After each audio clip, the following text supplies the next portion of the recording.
Hi, it's Dr. Anita Johnston again. Welcome to the third video of this three-part video series, Soul Hunger. I created this video series to share with you the primary concepts that I use in my book, Eating in the Light of the Moon, and the online companion guide, The Light of the Moon Cafe. I'm a psychologist who's been working in the field of women's issues and eating difficulties for over 35 years. And over that period of time, I've discovered that there are several concepts and skills that are absolutely essential in order for anyone to break free from struggles with food, fat, and dieting, which is why I created this video series, helping women transform their relationship with food through metaphor and storytelling, because this has been my passion and my life's work. So many people have asked me, well, how have I been able to work in the field of eating and eating disorders for so long without burning out? And I tell them this: the women and girls who I've worked with who have struggled with disordered eating are some of the most amazing people I've ever met. They're bright and kind and creative individuals, and it's been an absolute joy for me to work with them because I get to be part of an incredible transformation where, by confronting their struggle, they claim the gift of who they are. And it's also the gifts that they have come to bring to the world, and it's unbelievably gratifying for me.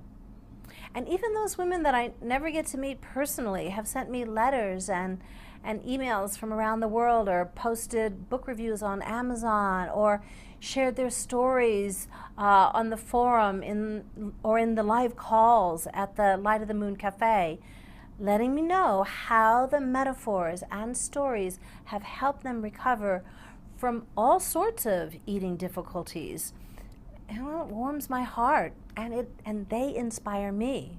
You know, not many people get a front row seat to this kind of transformation, and I feel really grateful for that. And that's what motivates me to share this information with you. I know there are a lot of people out there who think there is no hope, and if you're one of them, this video series is for you. So this is the third video of 3, and if you're just getting on now, you definitely want to watch the other 2 from the links on this page. There's a lot of important background information that you're not going to want to miss. So to get to them, just click on the links right above or down below. Video 1 was all about why some people are more susceptible to eating difficulties because of their emotionally sensitive nature, while others are more thick-skinned and all the nonsense out there just doesn't penetrate their being in the same way.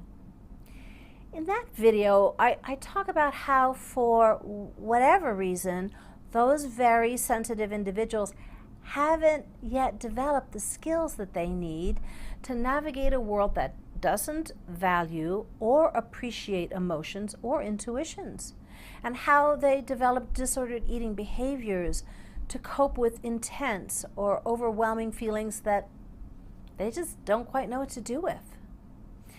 And I talked about how, if you happen to be an emotionally sensitive person, it's important that you shift your perception from thinking your struggle with eating and food means there's something wrong with you and that you are damaged or broken in some way, to understanding what it means to be thin-skinned and how it is that you discovered disordered eating as a coping mechanism. So you can learn the other ways of coping that don't involve food or thoughts about food or thoughts about your weight. Let me tell you a story that speaks to this. It's a modern fairy tale, one that occurred in my lifetime. So, once upon a time, there was this young woman who fell in love with a prince, a real live prince. Now, understand, there weren't many around in those days. I know, because when I was a girl, I counted them. But this young woman, she met one. She fell in love. And it appeared as though he fell in love with her. And so they were betrothed. And the carriage was drawn, and the dress was commissioned, and the whole world was watching. I was watching too. I was fascinated with this. Now, just before they were to be married, there were rumors about some sort of conflict around bracelet and cufflinks that belonged and connected the prince to another woman. But the carriage had been drawn, the dress had been commissioned, and the whole world was watching. And so they were married. And the young woman became a princess, a real-life princess, and she moved into the castle. Well, she quickly discovered there was a certain protocol that had to be followed, all kinds of rules, and that there would be paparazzi following her everywhere. There were photos of her published so that the whole world could see what she was doing and what she was wearing, and the press scrutinized her body mercilessly. Oh, the princess is too skinny. She has anorexia. Oh, look, the princess has put on weight and she has cellulite on her thighs. And so the princess developed an eating disorder with the whole world watching. Me too. I was watching so carefully that I noticed a small article in the back page of the newspaper that said that the princess was in therapy. And it even mentioned who her therapist was. Now, I knew that that therapist had written a book, and that book was called Fat is a Feminist Issue. And I said to myself, oh, this kingdom's going to rock and roll. And it most certainly did. Now, by now, you may have figured that this is the story about Princess Diana. And what I saw as she addressed and cleared the issues underlying her eating disorder is she transformed from a princess into what the press called the Queen of Hearts, one of the most compassionate public figures of the day. She became the first person publicly to touch people who had AIDS. She had photo ops with children whose limbs had been blown off by landmines, and she created a foundation to raise funds for prosthesis. She claimed her emotional sensitivity and her highly intuitive nature and called it into service of who she really was. Now, when she died tragically, and her brother gave her eulogy, he mentioned her struggle with an eating disorder. But he also talked about her as the essence of compassion, a standard bearer for the rights of the downtrodden. And in addressing her, he said, "But the greatest gift was your intuition, a gift you learned how to use wisely." Now, obviously, Princess Di's life was an extraordinary one, out there for everybody else to see. But the transformational experiences that I've been witness to with the women I've worked with are really no less remarkable. So I'd like to pick up where I left off in video 2 with the analogy of the two tanks. Remember, tank A, tank B. If you missed that video, you're definitely going to want to go back and watch it now on the links from this page. But I talked about an important skill for complete recovery: developing proprioceptive awareness so that you can tell the difference between tank A, which is the tank of physical hunger that we fill with food, and tank B, which is the tank of soul hunger, and how no amount of food can ever, ever, ever fill tank B. And I talked about how we think there's only one tank, and how important it is to tease the two tanks apart by learning what hunger and satiety feels like in our bodies. So now let's imagine that you've done it. You've developed an awareness of your physical hunger and satiety signals. You know how to check in. You know what they feel like in your body. You can describe these sensations. You know what physical hunger and physical fullness feels like. So imagine that. So now you're reaching for a piece of pizza and you check in and you ask yourself, what's the physical sensation that I'm experiencing that is telling me I'm hungry, and where in my body do I feel it? And there's not a hunger signal in sight, but you still want to eat that pizza. Well, guess what? You have just tumbled down Alice in Wonderland's rabbit hole and landed smack dab in tank B, where pizza is not pizza.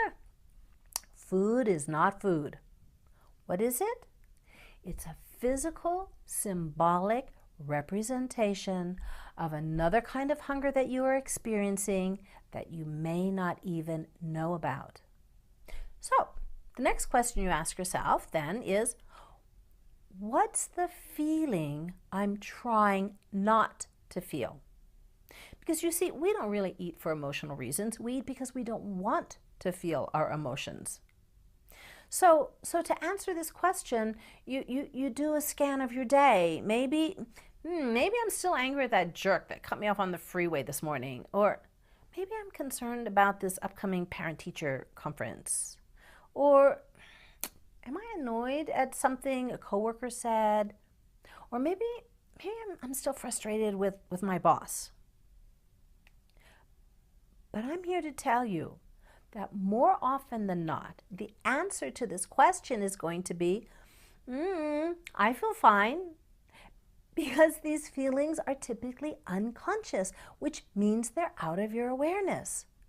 Carl Jung said the unconscious really is unconscious. Well, the good news is the food will tell you. You can't figure it out. The food will tell you.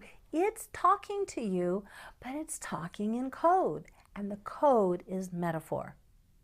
So it works something like this. Mind you, this is if you're wanting to eat and you're not hungry, or not letting yourself eat when you are hungry. If you have a physical sensation of hunger, food is just food. So I'm going to show you how to crack the code. It goes something like this. Sweet foods usually have to do with either feeling that there's not enough sweetness in your life or you're not sweet enough. So if you won't let yourself eat sweets, it's often an expression of not feeling like you don't deserve to have sweetness. Crunchy, salty foods usually are associated with unexpressed anger and frustration, where you're just gnashing your teeth. Warm foods, like a craving for soups and stews, is often connected with a longing for emotional warmth. Spicy foods are usually related to a desire for excitement, stimulation, or change, or a fear of change and too much stimulation, if you don't want them. And chocolate? Sex and romance. Why do you think there's such a big deal about this around Valentine's Day? Now, these are just some general categories I'm giving you to get started in finding the symbology, the metaphors in the foods that you crave or the foods that you fear. We're all different, but these are general categories that give us a good place to start as you begin to learn what the specific symbolism is for you. Sometimes it's not just the qualities of the food, like the flavor or the texture, but also in the language of the food or the way in which we might consume it that carries the clues. Other times, it might have to do with certain memories or associations that we have with that food. Once I was giving a talk in a workshop, and a woman said she binged on cheese, and we went round and round trying to figure out what that represented for her, and we just weren't hitting it, but then she said, well, wait, could it be that I'm from Wisconsin, which is known for its cheese, and that when I binge, it's because I'm homesick? And she laughed, because when you recognize the truth of it, something happens, and it's funny, you feel it. So let me give you some other examples of how this works. I once had a client who struggled with bulimia, and I asked her, okay, if there were any food you wished you could eat without there being any consequences whatsoever, what would that food be? And she said, well, that's easy. Vanilla ice cream with strawberries on top. Then I said, okay, I want you to pretend that I've never had vanilla ice cream with strawberries on top, and you're going to tell me what's so wonderful about it. And she said, well, it's sweet, it's smooth, and it's refreshing. When we took a look at what was going on in her life and how that was a reflection of other issues, we could see that her boyfriend was accusing her of not being sweet enough. She'd hit a really rough patch with her parents, and she was desperately wanting things to smooth out. And she was in a dead-end job in need of a refreshing change. All of this in one food. Now, sometimes it's in the language, and you have to listen metaphorically, listening with your inner ear to see where the energy is. I had a client, and she was an emergency room physician struggling with compulsive eating, and she came in one day so mad at herself. She was going, oh my gosh, I'm so disgusted with myself. I can't believe what I did. And she really began to beat herself up. And I said, well, whoa, what happened? And she said, well, I got off of work and I came home and I fixed some chicken tenders for myself and my husband. And before he even got home, I ate them all myself. And she began to berate herself all over again. I said, whoa, let's backtrack. Okay, so you said what? You got off of a 12, 14-hour shift in the emergency room, tending to all kinds of physical and emotional trauma? She said, yes. Now, we'd worked together for quite some time, so I asked her, I said, well, what do you think you were really hungry for? And she said, a hug. I said, oh, so you were wanting some TLC, some tender, loving care, and instead you ate the chicken tenders. Now, she got it and began to laugh. This is what happens when the metaphor fits. If it didn't fit, it wouldn't have worked, but it fit for her, and it popped, and it was funny.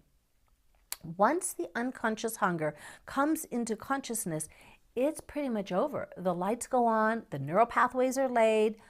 She can never eat chicken tenders again when she's not hungry without checking to see if she wants some TLC, because now we have awareness that wasn't there before. Now remember, this only works if you are wanting to eat something and are not hungry, or you're not letting yourself eat when you are hungry, because that's when you are in tank B. You're in the world of metaphor. Otherwise, chicken tenders are just chicken tenders.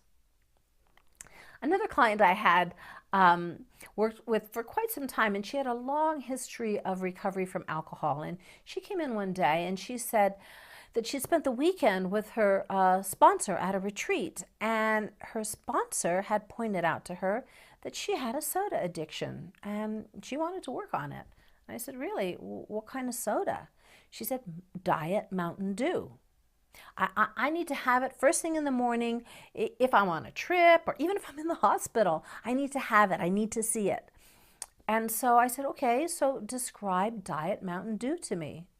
And she said, well, it's citrusy, it's bubbly, it's cool, and it's artificially sweet. And she said, you know, come to think about it, I've always been addicted to a beverage. When I was a child, it was Tab, and then I got into wine. And since I've been sober, it's Diet Mountain Dew. So then I asked her, now there's no way to know for sure, but do you think your mother would have been the kind of mom who propped the bottle up on a pillow and walked out of the room when you were a baby? Absolutely, she said. Well, then no wonder you bonded with a beverage. And she got it. It popped. Now, this woman's mother was one of these mothers who ran hot and cool, was sometimes really mean or just not available. But if her friends were around, she could be bubbly and charming and the life of the party. She was not very authentic or consistent. So this client saw that metaphorically, Diet Mountain Dew represented her relationship with her mother, from whom she never got enough of the kind of mothering that she longed for, that she hungered for. And in our next session, she came in, she said, all right, it's over. I decided I like citrus, so I'm drinking lemon water, but I don't want anything in my life that's not authentic. Nothing artificially sweet and bubbly anymore. Not in me and not in any of my relationships. Look how powerful that is. Do you see how this works? When you learn to listen with your inner ear, the metaphors just pop out at you. So several weeks ago, I was teleconferencing with a young woman living in London, and she came rushing in for our session, and she told me that she was really upset because she had just binged the night before. And I asked her what she binged on. She said, well, it's always something sweet. And I know it's weird, but I put ketchup on everything. So I asked her what had been going on the day before the binge, and she said, well, she was working in a new startup tech company, and they'd just done a crowdfunding that day, which was really, really critical, so much so that if they didn't make their goal, the company was going to fold.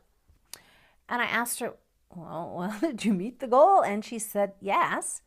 I asked her if she knew they had at the time of the binge, and she said no. She said they were still racing around, and she was totally stressed, which is a situation that she always seemed to be in her life. I said, so do you always feel like you're trying to catch up with everything in your life? And we started laughing and launched into speaking the language of metaphor. So you see, it can be funny when it pops. And then she realized that the sweets issue had to do with her boyfriend who worked at the same company. But when things were stressful, he withdrew, and that happened a lot. So no sweetness from her sweetheart, only the stress of trying to catch up. In our last conversation a couple of weeks ago, she told me that she was no longer binging on sweets and ketchup. So you see, the key is once it comes into consciousness, it can no longer drive you in the same way. Another woman I worked with had a thing with Jelly Bellies, and she said, oh my gosh, you're going to have to help me. I can't stop eating Jelly Bellies. And I said, well, I don't know what Jelly Bellies are. And she said, well, they're these little candies, and they come in all kinds of different flavors, but I like them all mixed together. I could pick just one kind, but I don't. And I said, well, okay, describe them to me. And she said, well, they are really, really, really sweet, and they last and last and last, you know, kind of like chewing gum. Well, what we've been talking about up until this point was her dissatisfaction with her sexual relationship with her husband. It was not sweet enough, there wasn't much variety, and it didn't last very long. So the food was immediately pointing us to the real issue, the real hunger that needed to be addressed. Recently, I had a live call with a woman who had joined the cafe, and she said, I've been sober for 27 years. I haven't had a drop of liquor since I got sober, but I still struggle with eating. So I asked her what the nature of her disordered eating was, and she said, I binge on candy. And I hide it in different places in my office so no one knows how much I eat. I'm so ashamed. And I asked her, I said, well, what kind of candy? And she said the name of a brand that I didn't recognize. So I said, well, what kind of candy is that? And she said, it's licorice. And I said, licorice? Not liquor, but licorice? And we started to laugh because we now knew that somehow the underlying issue that had never been resolved, even though she was no longer drinking liquor, was still active in her. That's how deep this is. So it's not like there's these weird people doing stuff with food, and then there are those who are perfectly normal, okay? We all do this to one degree or another. Let me tell you a story from my own life. So I once had a home office in a little town in Hawaii, and I had a 2-hour break and was sitting around, and then it began. Vanilla cone dipped in chocolate, vanilla cone dipped in chocolate. You know how that works, right? So I checked in, not a hunger signal in sight. In fact, I just finished lunch, but it wouldn't stop. Vanilla cone dipped in chocolate, vanilla cone dipped in chocolate. So I asked myself, okay, what's the feeling I'm trying not to feel? And I got the answer that many people get, I don't know. I feel fine. Everything's okay. Vanilla cone dipped in chocolate, vanilla cone dipped in chocolate. So I did what I tell my clients to do when they can't figure it out. Go get the food, but eat it consciously, deliberately, not with dieting mentality, like you're wolfing it down because this is the last time you're ever going to eat it, or because you can't stop the craving and you're beating yourself up. No, you eat it with the intent to crack the code, looking the whole time for the meaning. So there was a little frozen yogurt place just a couple miles away, and I went there and I went rushing in saying, okay, I want a vanilla cone dipped in chocolate. Well, this is Hawaii. And the woman behind the counter said, sorry ma'am, but it's really hot today, so the ice cream is too soft, it won't stand up. And before I started to freak out, she said, but I can put it in a cup, pour the chocolate shell over it, and put the cone in it upside down. And I went, perfect. Because I could then, that meant I could put it on my lap, drive home, which was just 2 minutes away, sit at my table and eat it deliberately, consciously, asking myself, what is it? What is it? Well, finally, I was about up to here with ice cream. I got it. Dairy Queen came into my mind. Now, to give you an idea of what that meant to me, when I was a little girl, I grew up on the island of Guam in the 1950s and the 1960s. And in those days, there were only 2 fast food restaurants on the island. And one of them was Dairy Queen. And every Sunday after church, my dad would take us kids to Dairy Queen, and I'd get a vanilla cone dipped in chocolate. Now, fast forward to what was going on in my life at that time. 9/11 had just happened, and I had seen all those horrific images on TV, and every fiber in my being wanted to shut down. I didn't want to feel a thing. I didn't want to feel the horror of it all. But I had clients who were in those buildings, and I had clients who had had loved ones in those buildings, and in order to work with them, I had to stay open. So what I was craving, what I was longing for, what I was hungry for, was the time that I was a little girl, and I lived on a little island where nothing bad ever happened. See how this works? So I said, hallelujah, I got it. And I went in to see my next client. And she came rushing in and she said, oh, you're gonna have to help me, you're gonna have to help me. I'm gonna gain back that 40 pounds that I just lost because I can't stop eating vanilla ice cream. I don't even like vanilla ice cream, I like chocolate. And I said, well, so why are you eating vanilla? And she said, well, I had a party a while ago, and I've had a whole vanilla tub of ice cream left over in my freezer. I haven't been eating it up until now. I can't stop. So I asked her if there was ever a time that she liked vanilla ice cream. Get this. She said Dairy Queen. And she was from New York City. And that's what she ate as a child. So I told her what I'd just done, and we had a good laugh because it popped. And it was over, because once it becomes conscious, it no longer drives you in the same way. It no longer has that kind of power. Now that night, I was speaking with on the phone to one of my sisters who still lives on Guam, and I told her my story, and she said, oh my gosh, that's why I did it. And I said, did what? She goes, I drove across the island in rush hour traffic to get to the only Dairy Queen that's still left on the island because I just had to have it. Now, mind you, she had her own health food store with all those frozen yogurts, but no, she had to have Dairy Queen. So you can see how important it is to understand the metaphoric nature of our urges.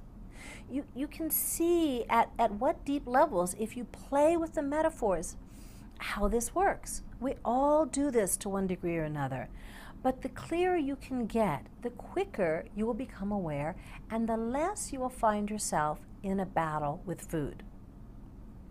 So I'm going to invite you to think about a food that you may eat when you're not hungry, or a food that you're terrified to eat because you're afraid you'll eat too much.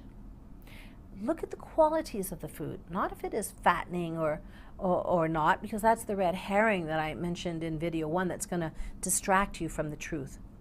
But what about it that you love or can't stand? And see what pops into your mind without judging it.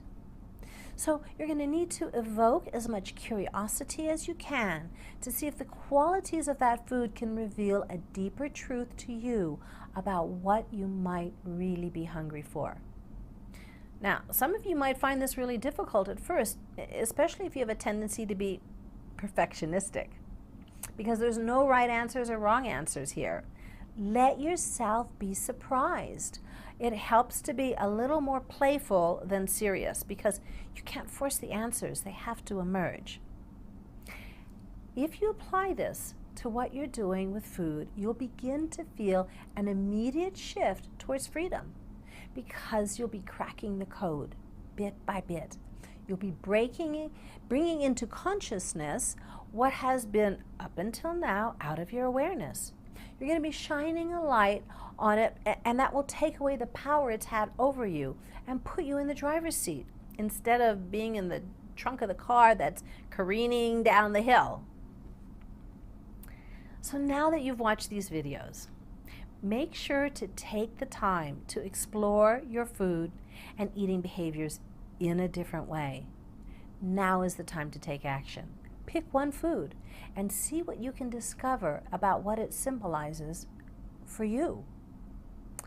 And speaking of taking action, before we go today, I would love it if you left a comment right below this video and tell me what metaphors you have discovered in the foods that you've struggled with, and how you think your life would be different 1 year from now that you know this.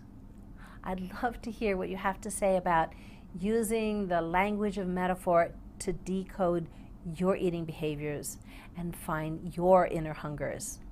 So please scroll down and leave me a comment, because I really appreciate hearing from you, and I love reading your comments. I read every single one and respond to as many as I can. So let me know your thoughts and your reactions by leaving a comment below. And if you liked this video, please share it on Facebook, Twitter, or even by sending a friend to the URL on this page. I'd really love that. Some of you have already asked about how to get additional support with using metaphors to find your hidden hungers and how to feed them. And I've asked about the Light of the Moon Cafe. So I'm going to release one more video where I will talk in depth about the details of the program, what it looks like, how to enroll, and how it can help you end your struggle. The first class that we offer at the Light of the Moon Cafe is the new crescent moon. And we open it up to the general public on a very limited basis. We do this so we can run it like a woman's circle, allowing us to create a very close, supportive environment to go through the discovery process together. And we do it for 8 weeks through online activities, and there's also a forum where we communicate daily, and also live calls with me and my partner, dietitian Elizabeth Peterson. So we're going to open it up for registration for a few days, and then we close it down so we have the space and the time to work with everyone in the group. So at the Light of the Moon Cafe, what we do is we take you on step by step on a journey where you can develop those essential skills that will give you a life that is free from struggles with food, fat, dieting, and body hatred. Skills that will serve you the rest of your life, long after your disordered eating is gone. So if this is something that intrigues you and you want to learn more, I'll see you in the next video, where you can learn all about the tribe of women from around the world who are freeing themselves from eating difficulties of all sorts, and how you can be one of them. So I want you to know that if you're someone who just found yourself caught up in a war with food, fat, and your body, or if you're someone who has struggled for a long time and can hardly believe that there is any way out since you feel like you've tried everything, Stay the course, because you can follow the breadcrumbs, metaphorically, of course, and step by step find your way out and be able to stay out. You can do this. You can break free.